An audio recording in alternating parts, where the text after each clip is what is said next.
রাস্তাটা এমন অবস্থা, মিঠাপুকুর থানার মধ্যে এই রাস্তাটা করুণ অবস্থা। তো এখানে বিদ্যুৎ অফিসের সঙ্গে তো এই জায়গাটা যে এই অবস্থা, এই সম্পর্কে আপনি একটু কিছু বলেন। আসসালামু আলাইকুম দর্শক শ্রোতা, আপনারা দেখতে পাচ্ছেন আমি একটি রাস্তায় দাঁড়িয়ে আছি। রাস্তাটি হচ্ছে আমাদের রংপুর জেলার মিঠাপুকুর থানার খুব ব্যস্ততম একটি রাস্তা। রাস্তাটি হচ্ছে আমাদের বরেতি টু মির্জাপুর অথবা বরেতি টু জালালগঞ্জ থেকে চৌধুরানী হয়ে এই রাস্তাটা কিন্তু গেছে আর কি। তো আমাদের চতুর্দিক দিয়ে সবগুলো রাস্তাই কিন্তু ক্লিয়ার হয়ে গেছে।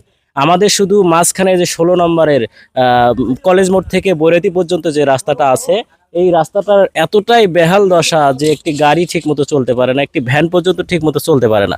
তো কালকে একটু সামান্য বৃষ্টি হওয়ার কারণে এই জায়গাটা কিন্তু পুরোটাই ভেঙে গেছিল। তো স্থানীয় কয়েকজন মিলে এখানে কিছু রাবিশ ফেলাইতে। তো আসলে এটা কিন্তু দায়িত্ব আমাদের নয়, এটা দায়িত্ব ওদের নয়, এটা দায়িত্ব হচ্ছে দেশের আমাদের জনপ্রতিনিধি যারা আছে তাদের এই কাজটা কিন্তু করা উচিত। কেননা আমি দেখতে পাচ্ছি যে আমাদের সবগুলো রাস্তায় কিন্তু হয়েছে, যেমন বরেতি টু নলডাঙ্গা, তারপর হচ্ছে আমাদের চৌধুরানী টু মির্জাপুর দিয়ে বামুনডাঙ্গা পর্যন্ত সবগুলো রাস্তায় ক্লিয়ার। শুধু আমাদের এই মাঝখানের এই 16 নম্বরের মির্জাপুর টু আপনার বরেতি রাস্তার যে রাস্তাটা আছে, এই রাস্তাটা খুবই দশা, মানে এতটাই খারাপ যে আপনাদেরকে আমি ভিডিওর মাধ্যমে দেখানোর চেষ্টা করব রাস্তাটা কি অবস্থায় আছে। তো অবশ্যই আপনারা যারা ভিডিওটা দেখছেন একটু শেয়ার করে দেবেন, যাতে করে এই রাস্তাটা আমাদের ঊর্ধ্বতন কর্তৃপক্ষ যারা আছে তাদের ইয়াতে নজরে এই রাস্তাটা পড়ে। এই জন্য আপনারা অবশ্যই ভিডিওটা শেয়ার করে দিবেন। এরকম রাস্তাঘাট যার যেখানে সমস্যা আছে আমাদের কমেন্টের মাধ্যমে জানাতে পারেন। আপনাদের এই সমস্যা নিয়ে আমরা ভিডিও তৈরি করবো ইনশাল্লাহ।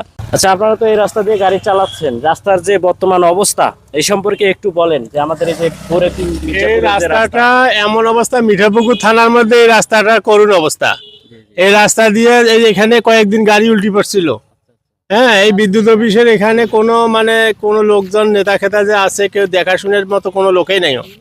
হ্যাঁ, এই বরেতি থেকে আমাদের বেলতলি পর্যন্ত এই রাস্তাটা এমন করুন যা গাড়ি চলা অসুবিধা। একটা অসুস্থ মানুষ নিয়ে গেলে মনে করতে আরো অসুস্থ হয়ে যায়।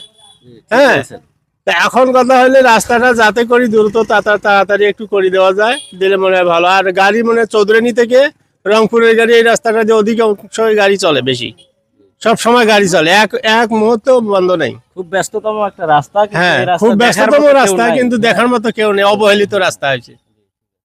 ধন্যবাদ আপনাকে। আপনার বাসা তো এখানে বিদ্যুৎ অফিসের সঙ্গে, তো এই জায়গাটা যে এই অবস্থা এই সম্পর্কে আপনি একটু কিছু বলেন। পল্লীবিদ্যুতের সাথে আমার বাসা সবসময় গাড়ি যাতায়াত করে, হঠাৎ করে মাঝে মাঝে মানুষের গাড়ি উল্টে যায়। তখন বাড়ি থেকে বের হয়ে দেখি মানুষ জনগণ এতটাই অস্থিরতা হয়ে যায় সে বলার মতো না। পরবর্তীতে যে কোনো গাড়ি যদি বড় ধরনের কোনো দুর্ঘটনা হয়ে যায়, কিন্তু এটা কি ঠিক? আমরা এতগুলো লোক মিঠাপুকুরে থাকাকালীনে যদি এই রাস্তার পাশে যদি কোনো দুর্ঘটনা হয়ে যায়, এটা কি আমাদের দেখার দায়িত্ব নাই? আর আমাদের এই নতুন পেজ থেকে আমাদের মিঠাপুকুরের সকল নিউজ সবার আগে পেতে পেজটিতে ফলো দিয়ে রাখবেন। আর অবশ্যই লাইক কমেন্ট শেয়ার করতে ভুলবেন না। ইনশাল্লাহ পরবর্তীতে আবার নতুন কোনো ভিডিও নিয়ে দেখা হবে আপনাদের সামনে। আসসালামু আলাইকুম, আল্লাহ হাফেজ।